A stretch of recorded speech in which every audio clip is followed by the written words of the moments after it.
নমস্কার বন্ধুরা, আমি অমিত। আশা করছি সবাই ভালো আছেন। আজ আমি যাচ্ছি একটা সাহিত্যিক অনুষ্ঠানে, যেটা আয়োজিত হবে শিয়ালদাতে। তাই আমি বাড়ি থেকে বেরিয়ে পড়লাম এবং হেঁটে হেঁটে যাচ্ছি। এখন টোটো ধরবো, টোটো ধরে ব্যারাকপুর স্টেশন যাব।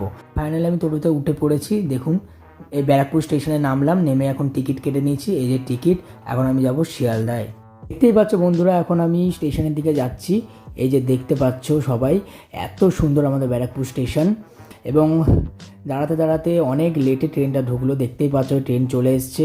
বাপরে বাপ, দেখেই মনে হচ্ছে অনেক ভিড়, মানুষজনের পুরো লাইন লেগে গেছে চারপাশে, এত ভিড়।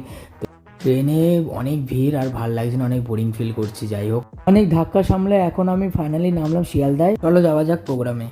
যেতে পারবো কিনা, পারলাম কিনা, এই জিজ্ঞাসা যদি নিজের মধ্যে আসে, তাহলে দেখবেন আপনিও একদিন সাহিত্যিক হতে পারবেন, আপনিও একদিন লেখক হতে পারবেন, আপনিও একদিন কোনো না কোনো একজনের মনে দাগ কাটতে পারবেন। এটাই হচ্ছে বড় পাওনা। সেই জন্যই আমার গল্প